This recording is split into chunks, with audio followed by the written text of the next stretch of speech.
Welcome to episode 28 of the Security Matters podcast, where we bring you the latest news, views, and opinion from across the UK's dedicated security business sector. My name's Brian Sims, and I'm the editor of Security Matters magazine. We're delighted that this podcast is sponsored by the Security event, which runs at the NEC in Birmingham from the 30th of April until the 2nd of May 2024. Security Matters is once again serving as the lead media partner for the exhibition. To register for the show, visit www.thesecurityevent.co.uk.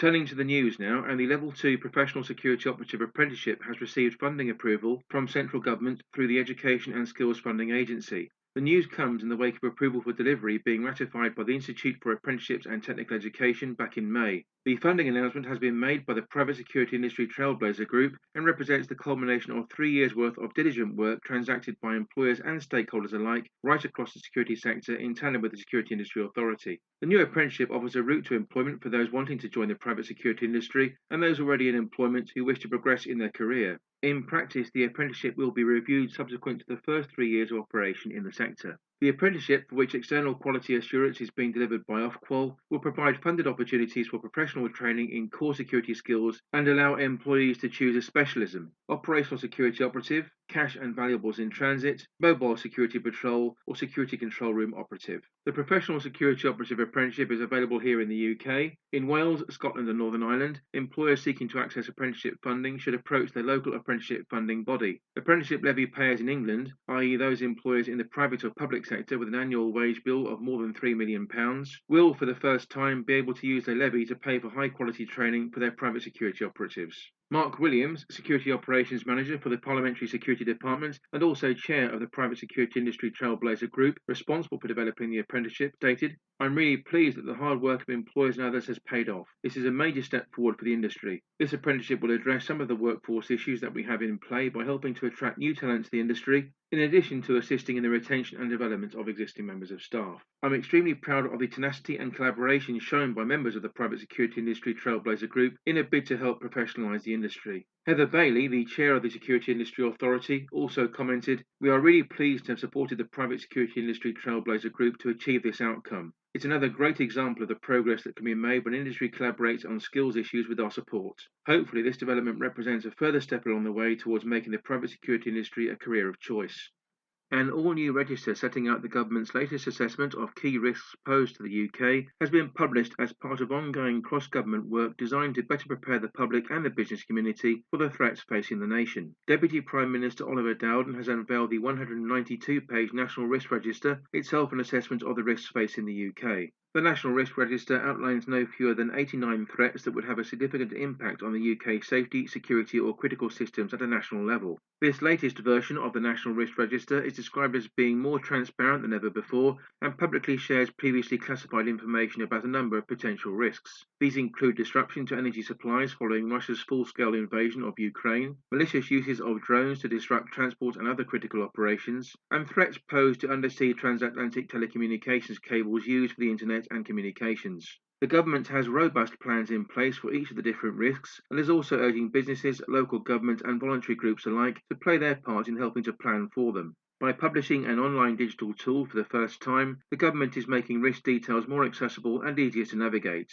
In fact, the National Risk Register's publication is the latest example of the transparent whole-of-society approach being taken towards national resilience, which itself was set out in the recently published UK Government Resilience Framework and the National Cyber Strategy. It also follows on from the recent launch of the UK-wide Emergency Alert System. Oliver Dowden commented, "This is the most comprehensive risk assessment we've ever published, so that government and our partners can put robust plans in place and be ready for anything." Dowden went on to state, "One of those rising risks is energy security. We've installed the first turbine at the future world's largest offshore wind farm, which will provide secure, low-cost and clean energy for the British people and enable us to stand up to Putin's energy ransom." The publication of the new National Risk Register follows on from the government outlining plans to tackle various risks outlined within it. In June, the government published the Biological Security Strategy to strengthen the UK's defences against biological threats, such as infectious diseases. Government has also issued the Resilience Framework, which emboldens the coordinating structures employed by the UK to prepare for emergencies. Matt Collins, the Deputy National Security Advisor, has commented, "A comprehensive understanding of the risks we face is critical for keeping the UK safe." This edition of the National Risk Register, which is based on the government's internal and classified risk assessment, offers even more detail on the potential scenarios, response and recovery options relating to the risks facing the UK. These range from terrorism right through to conflicts and natural disasters. As an organisation, Resilience First comprises upwards of 600 major businesses operating in the UK across multiple sectors, in turn providing the ways and means to drive resilience at scale. Chair and Board Director Rick Cudworth explained, "We welcome the new National Risk Register. It's a vital resource for improving the UK's resilience, and it really does deliver on providing greater transparency as well as a developed and shared understanding of the risks we all face. Providing invaluable information, this document gives us the power to invest, prepare and respond more effectively. With more detail than previously, and with specific scenarios, assumptions and response capabilities set out, we encourage organisations and resilience professionals alike to use it to stress test and strengthen their own resilience." Our first guests on this edition of the Security Matters podcast are Tony Porter OBE and Dr Nicole Benjamin-Fink. Tony is Chief Privacy Officer at Corsight AI, a role that he's occupied since 2021. For the 6 years prior to that appointment, Tony served as the Surveillance Camera Commissioner for England and Wales. An OBE, the proud holder of the Queen's Police Medal and a Bachelor of Law, Tony served in the Greater Manchester Police and has also worked in the private sector at Barclays Bank in the role of Head of Physical Security Intelligence. Nicole is the founder of Conservation Beyond Borders, itself an international team of associates, fellows and other strategic partners, bringing specialist skills and technology to the fore in order to assist with a range of wildlife conservation projects. During our interview, the duo concentrate on the use of facial recognition technology and its role in law enforcement.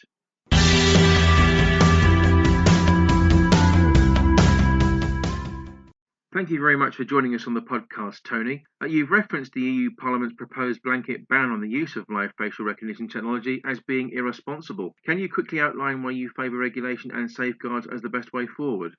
Yeah, sure. I think the EU Parliament is taking an extreme position. It's certainly one that isn't supported, to my understanding, by law enforcement across Europe, and I don't believe it's supported by the majority of the citizens in Europe. Talk of bans is easy, but regulation allows us to steer the development and deployment of technology as a force for good. There's a lot of danger out there. There's a lot of ability that law enforcement can use this technology to support not just them, but us. And I think talk of bans, it just doesn't sit easily with me.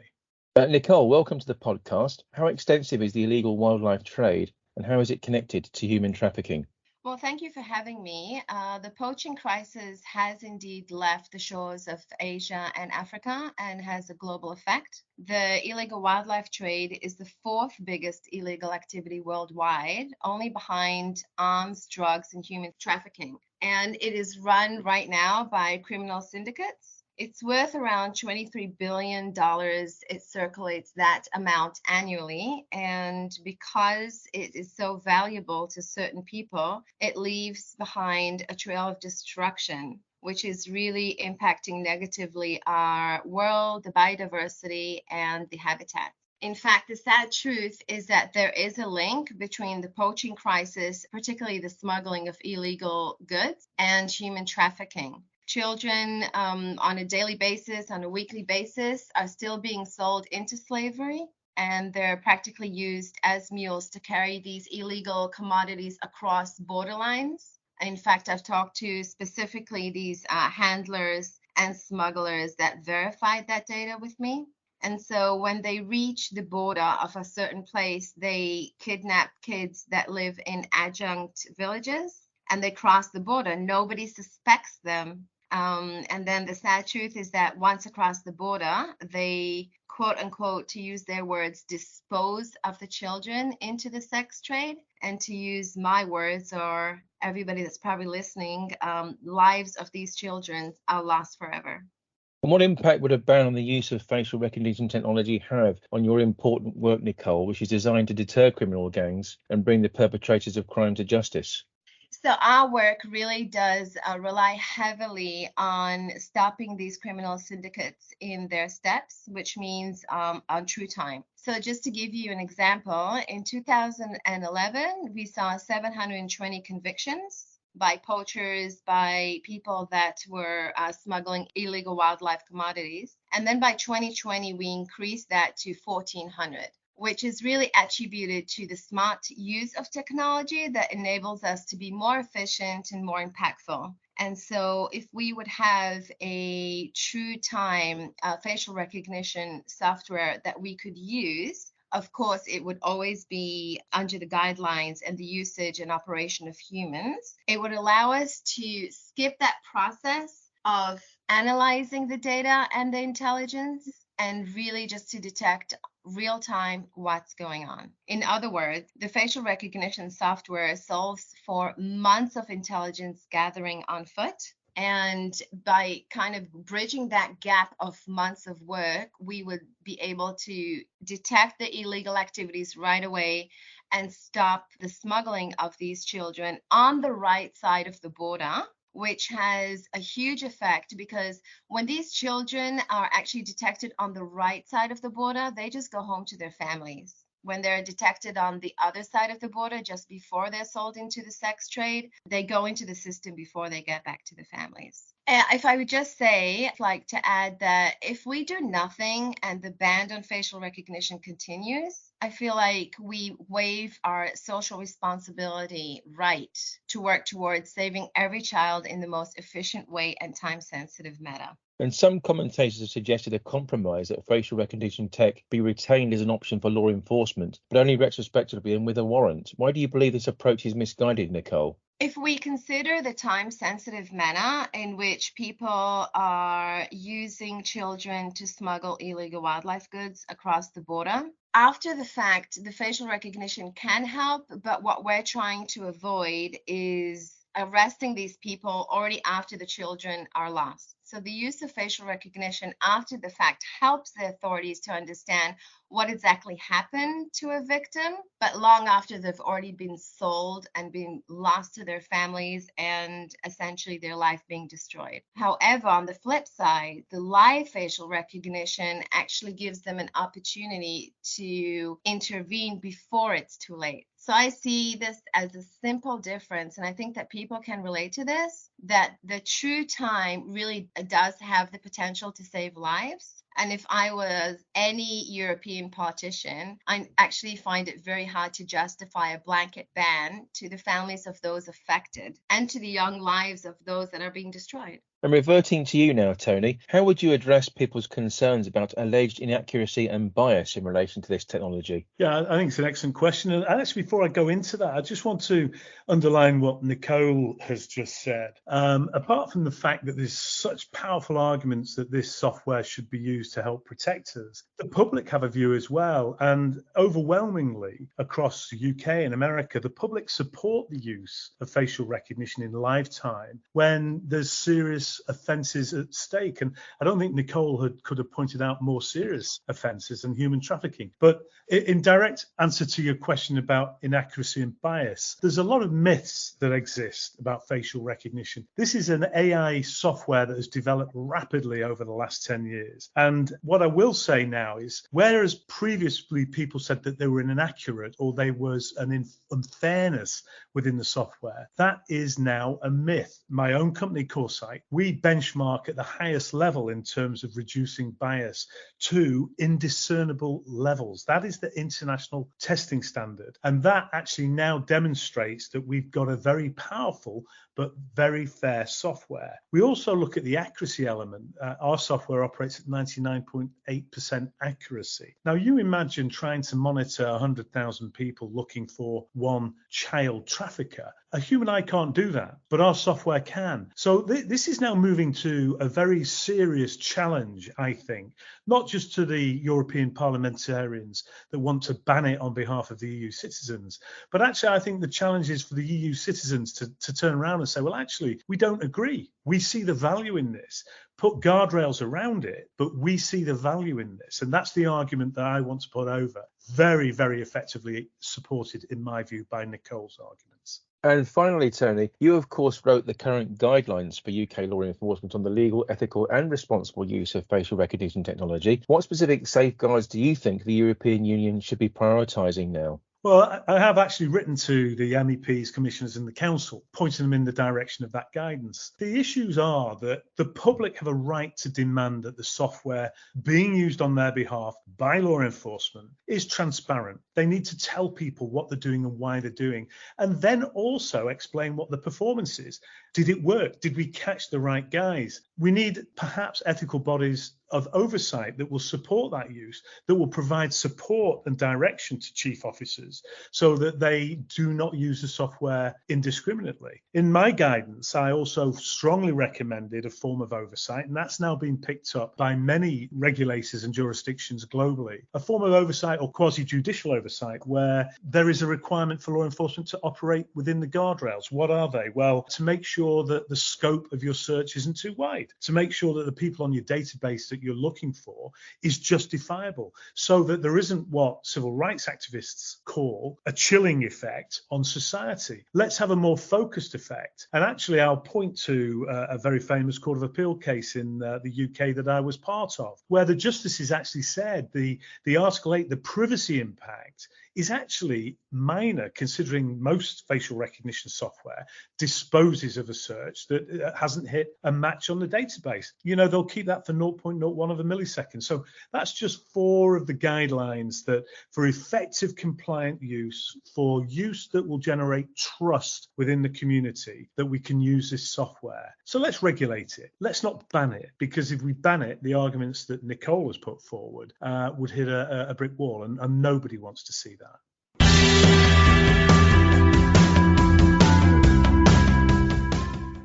In further news, Secured by Design, itself part of the Police Crime Prevention Initiative's portfolio squarely aimed at crime reduction, has just published its Commercial Guide 2023. This document is the latest in its series of new or updated design guides. For the first time, the Commercial Guide is divided into Gold, Silver and Bronze Award gradations.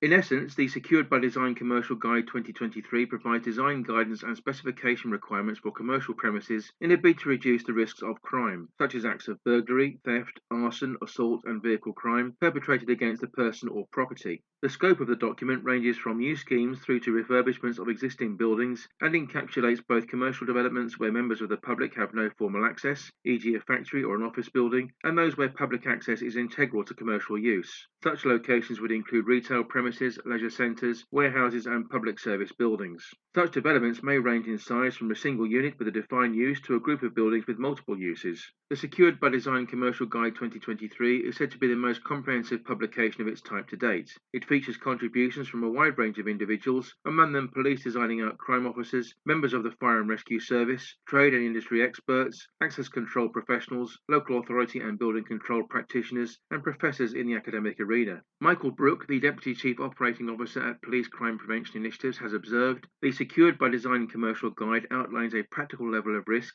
and sustainable security measures which are compatible and sympathetic to successful business.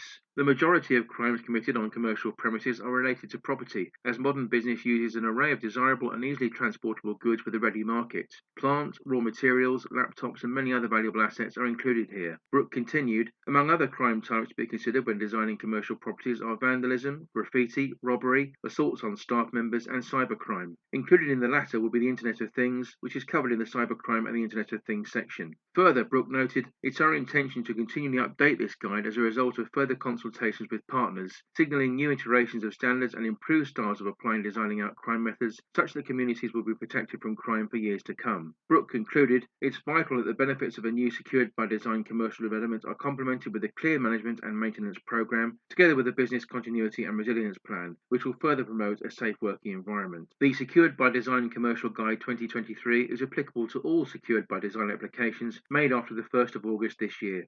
Our next guest on this episode is Satia Rai, recently appointed as Head of Diversity, Inclusion and Belonging at Securitas UK. In parallel, Satia also serves as the CEO of the International Professional Security Association. Satia won the Institute of Strategic Risk Management's Young Professional of the Year award in 2022 and boasts an extensive career in the security profession, which itself began on the front line over 26 years ago. Satia's progression from the front line has led her into management and leadership roles within both the public and private sectors at the operational and strategic levels. She has a strong track record of leading transformational change within the security sector and is an equality, diversity and inclusion pioneer. On this this occasion, Satia maps out her new role at Securitas and also examines the key priorities for the security business sector in times ahead.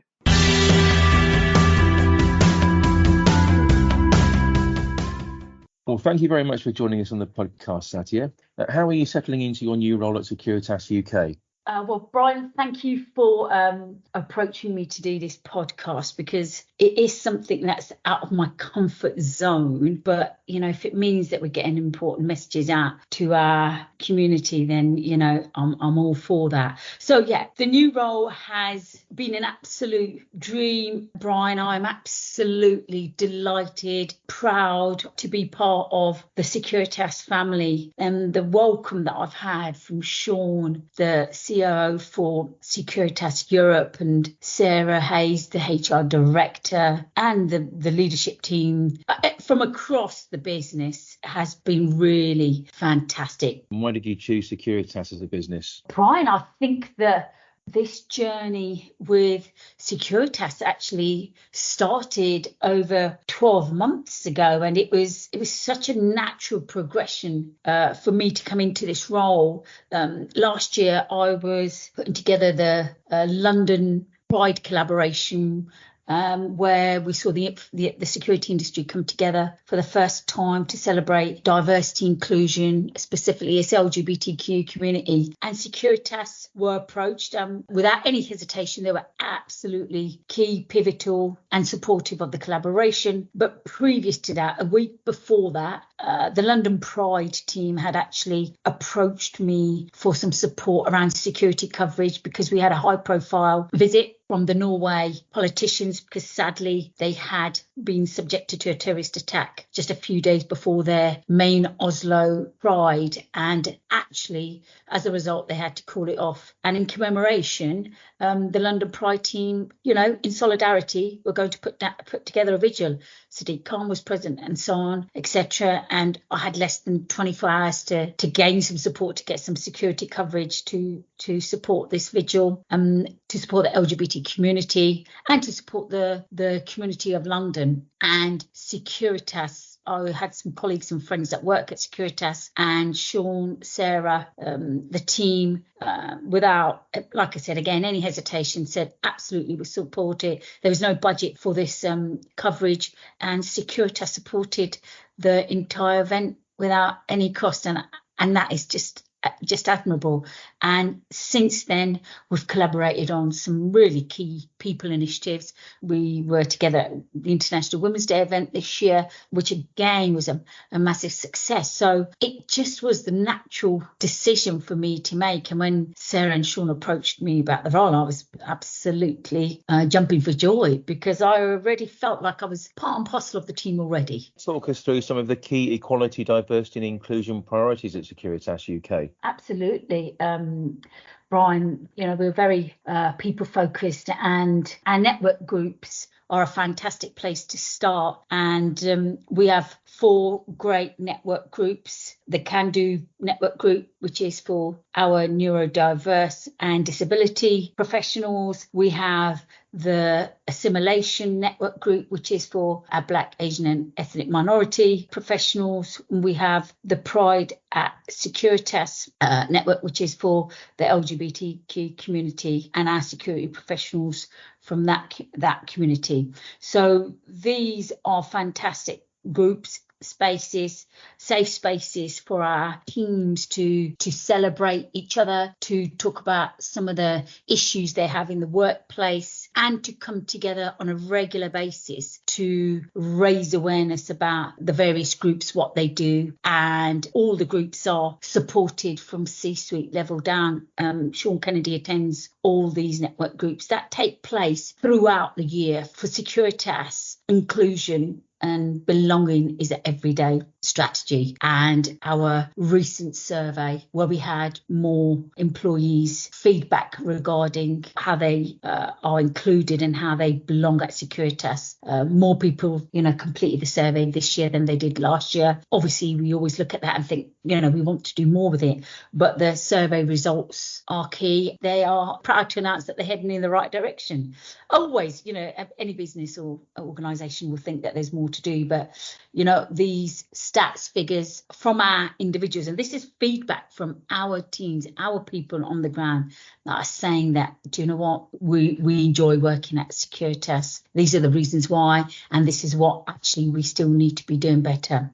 So the survey, the results, getting that out, showing that amongst our entire portfolio of people is key. Growing our network groups and growing the network groups as well. So we are adding 3 more network groups to our existing network groups. So fantastic. These groups are all run by our teams. They're all for the teams, and Securitas accommodates the meetings, the get-togethers, the celebrations and everything. So it is not just about bringing people together. It's about accommodating that, making sure that people are able to attend these, and then there's follow-ups, and then there's actions as a result, and so on.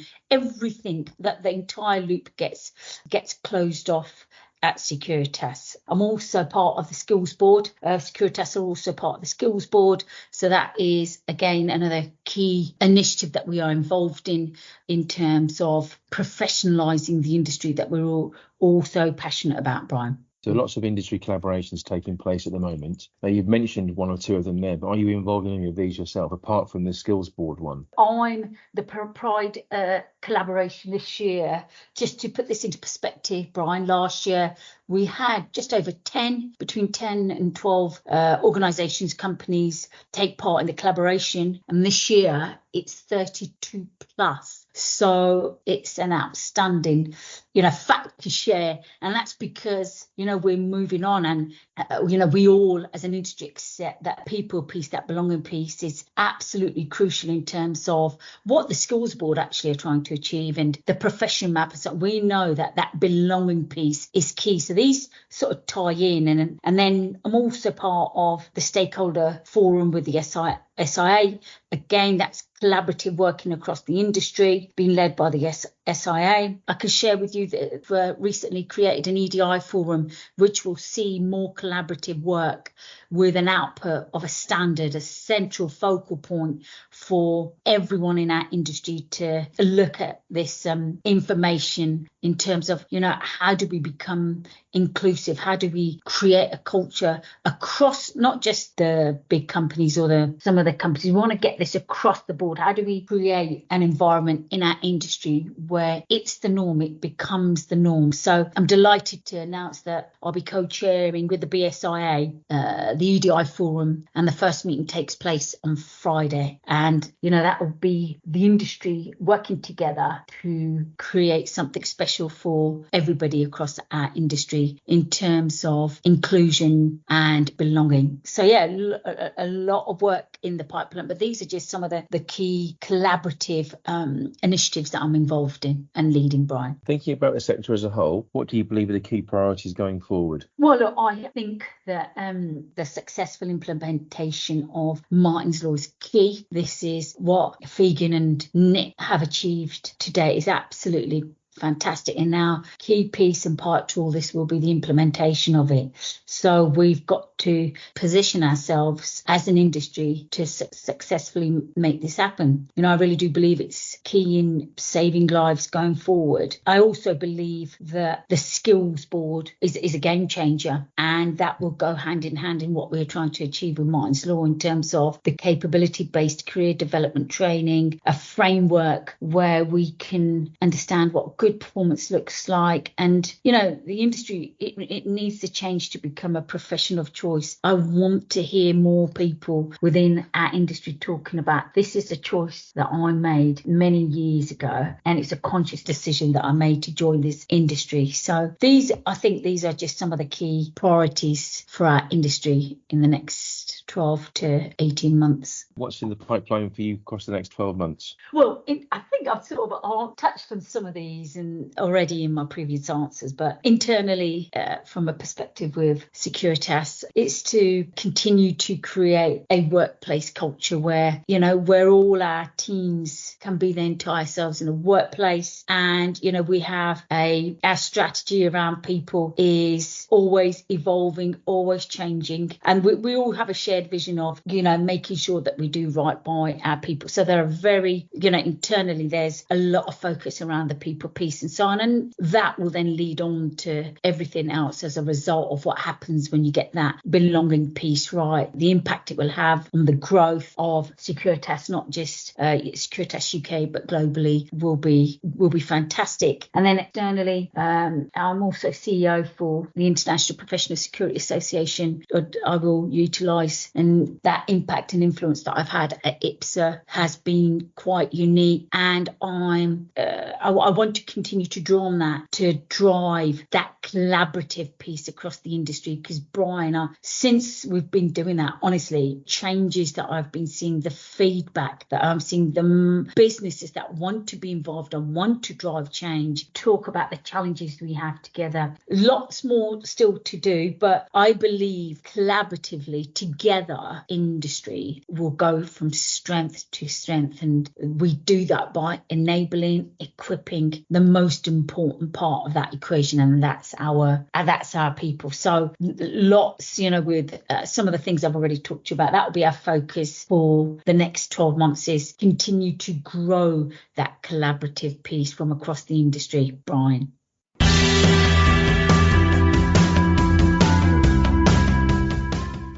The National Cyber Security Centre has announced a change to its assured cyber incident response scheme with the introduction of a new level. From now on, companies assured to offer cyber incident response services will be designated Level 1 or Level 2, meaning that core companies will be able to provide high-quality incident response services to a wider range and larger number of victim organisations across the UK. The National Cyber Security Centre's cyber incident response scheme is well established and assists those organisations experiencing a cyber attack to quickly and easily identify trusted providers of commercial incident response services. These assured companies support organisations to investigate and recover from a cyber attack and advise on the prevention of future attacks. Until now, the Cyber Incident Response Scheme has focused on assuring companies that can provide incident response services to organisations running networks of national significance, such as central government, critical national infrastructure organisations and regulated industries. These organisations are at particular risk of targeted and complex attacks organised by nation-state actors. All Level 1 assured service providers are capable of dealing with all types of cyber incident for all types of organisations.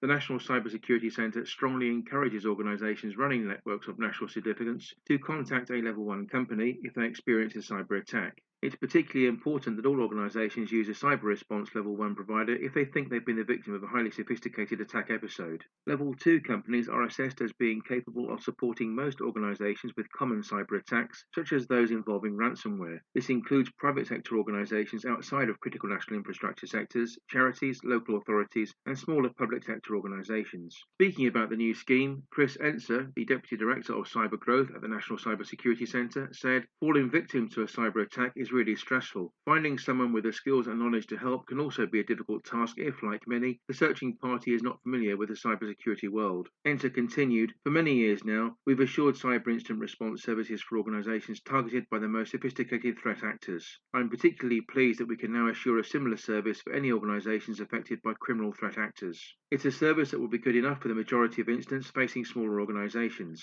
The National Cyber Security Centre badge will afford confidence that the company whose services are employed has the right expertise in place to assist." Our final guest on this edition is Stuart Galloway, the Senior Associate at WSG Associates, the company providing business and education support services across the security sector. Stuart is both a coach and mentor, as well as a keen developer of training policy and strategies. He's involved with curriculum development and course design, and also the implementation of recruitment strategies. For the purposes of the Security Matters podcast, Stuart's main focus is the training piece, and most notably ways in which to enhance levels of knowledge, understanding and skills exhibited by individual members of today's security teams.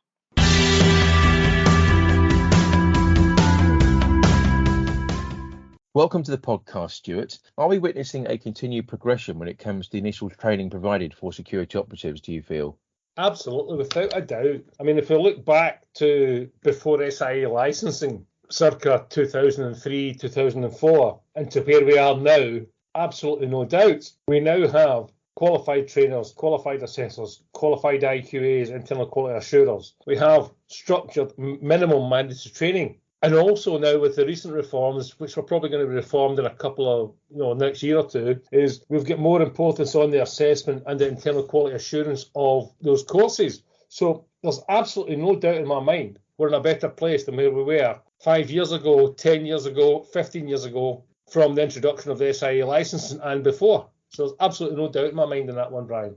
And do you believe that the initial Security Industry Authority licence-linked training provides enough assurance that individuals entering the security industry are equipped with the right levels of knowledge and understanding? A base level, entry level, yes. Is it perfect? Absolutely by no means no, it's not. Is there much more we can do? Yes, there is. But that's not within probably the remit of the SIA, if I'm brutally honest. That's down to employers. And we'll probably chat about that later on. But one of the things I'll throw back there is, I know this is about public safety and whatnot, right? But is there any other industry that have the same stringent prerequisites to actually get a licence as we have in security? If I look at the care industry, for example, and we're talking about people's lives here as well, more so than the security industry in some ways, right? There are allegedly minimum qualifications to be in care, but they don't have the same mandatory prerequisites to become a carer. I'm trying to link this to other sectors that are quite critical, and I'm still convinced that we have the base level almost correct. It can be improved. There's no doubt about it. Always be improved, Brian, right? But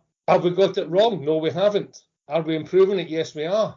And what can be done to improve the levels of knowledge, understanding and skills exhibited by today's security personnel, Stuart? When we look at the next review of the SIA licence link development, which is probably due any time in the next 6 to 18 months, when we think about the 5-year cycle that's involved for the licence link stuff, we have to, and it has started to be happening, but we have to look at more specific common themes in the roles of security operatives. So we need to really have a proper review and contextualise. And this is a personal view here, in that there's too many overlaps in initial roles. So what was 2015 stuff that came out from the SIA was a common unit. That's kind of carried on and been expanded with the principle working in the private security industry. I think that should be the base level qualification for a security operative. And if you want them to go on to do door supervision, CCTV, close protection and whatever, then they need to be additional units. So we need to focus on the core initial training,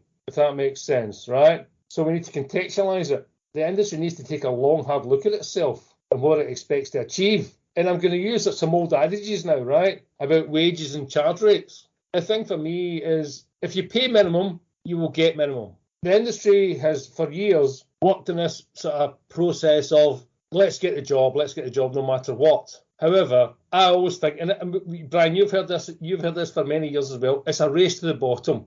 I hear people talking about security as a grudge purchase, right? And they're right in some ways, but that's security business's own fault. But I can link that to training and development, because training and development from security companies does become a grudge purchase. When we think about the Private Security Industry Act, is it actually fit for purpose now?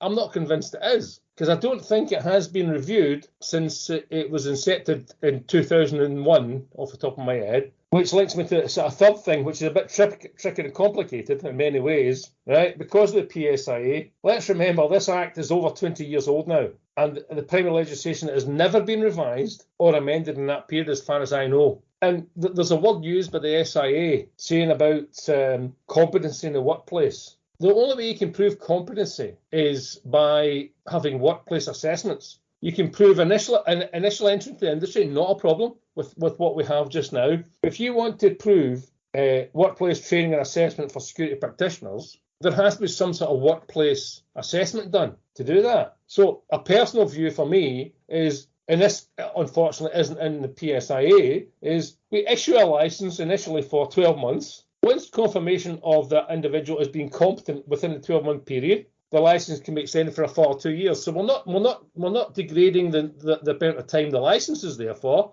and we're not saying the learning has to be regulated or whatever, right? It just has to be some sort of confirmation sign-off that this person is competent. So we're not adding additional burden. And when talk turns towards the ongoing development of security personnel, where does the responsibility lie, do you feel? This is quite easy again, Brian, is collective responsibility. So it's a responsibility of the individual, the employer, and the client. Again, I'm going back to this. Sadly, I think it's in many ways a race to the bottom in terms of developing staff. Employers must take the initiative in terms of charge rates and margins to make sure they've got the appropriate charge rates and margins to develop their staff. Now, there are a lot of great companies out there who try to do this and do this in a reasonably good way. But, we also often have to think about developing security personnel is too often security is deemed a second or third career. And there are some shifts now for younger people coming into the industry. And there was a recent SIA survey that I've not got to hand just now that shows that there are improving younger people entering the industry sort of 19 to 24, which is really positive. But if I go back to how we develop these staff, we need to have a clear career progression. But that can't be stipulated and mandatory in some ways, because that needs to be down to the business, that needs to be down to the individual. And, so we can have all the career paths we want, which are a lot clearer now than when I first joined the industry, and when you first came into the industry as well. But we just need to think about how can we get talent into the industry earlier and make that a career. Not everybody will get a degree at some stage in their life, Brian, but we need to encourage younger people coming into the industry, male and female. And the fact is, I don't think employers do enough. I'm going to use an old phrase here, on-the-job training, which is kind of linked to developing the people. And in your view, why is it so important for security businesses to develop their staff? The first answer to that, Brian, is quite simple. Why shouldn't they? I'm going to link this to retention, first and foremost. And then I'm going to think about, when you think of Richard Branson, right? A quote from Richard Branson was about train people well enough so they can leave. Treat them well enough so they don't want to leave. We have too much of a churn in the security industry. Do we train them well enough? In the outset, maybe. But if I link back to the last question, Brian, the ongoing training, maybe not well enough. But if we treat them well enough, they'll want to stay as well. So if you add those 1 and 1 makes 2. Again, thinking about another quote by Henry Ford, the only worst thing that training your employees and having them leave is not training them and having them stay. That's a massive statement. That's probably even more than Richard Branson's statement. If you've not trained your employees and not developed your employees, do you have all sorts of employees there that are probably not as effective as they should be or could be? And that just concerns me. And if you remember, actually, Brian, back in your first days when you were at SMT, I wrote an article about lip service, is about what employers done for training. And the thing is, I don't think it's changed much in the last 20 years on that. I just think the lip service has got a lot better by some employers. But I still go back to, if you don't train people, if I use Richard Branson's quote and Henry Ford's quote, if we don't train people, we don't know what's going to happen. They're likely to stay. And if they move on, they're maybe moving on for a progression. And as an employer, previously, I see that as a win. Disappointing, but a win. And what's the role of the awarding organisations in all of this, Stuart? Well, quite simple answer is they provide some assurance about the qualification being awarded and being fit for purpose through their external quality assurance means. But it also provides individuals with, a regulated certificate to support their entrance to the market. Because without that regulated certificate, there's no entrance to the market. Almost quite similar to the DVSA where for MOT stuff. Without your annual certificate, and it's an annual certificate you have to get as somebody who does MOTing, you cannot do MOTs unless you have that annual certificate. So the AOs play a huge process in this matter, and it's all about assurance in is the qualification fit for purpose.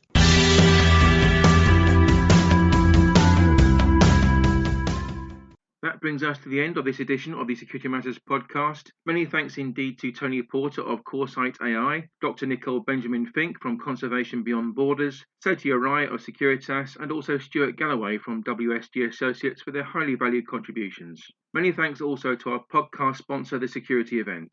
The Security Event runs from the 30th of April until the 2nd of May 2024 at the NEC in Birmingham. To register for the show, visit www.theSecurityEvent.co.uk. Don't forget to visit our website at www.securitymattersmagazine.com, where you can access all of our podcasts and also read the latest news and opinion from the security business sector. You can view our dedicated features content and sign up to receive our very popular weekly e-news bulletins. Please do contact us if there are any key themes or issues you would like us to explore on upcoming editions of the podcast. You can do so on Twitter by using the hashtag SecurityPod. On that note, make sure you follow us on Twitter at WBMSecMatters and access our LinkedIn page at Security Security Matters magazine and website. Please do like and share the podcast content and spread the word among your industry colleagues. You can listen to the Security Matters podcast for free on iTunes, Spotify, YouTube, or Podbean. To download the podcast on iTunes or Spotify, all you need to do is enter the term Security Matters into your chosen platform search box. We'll see you next time.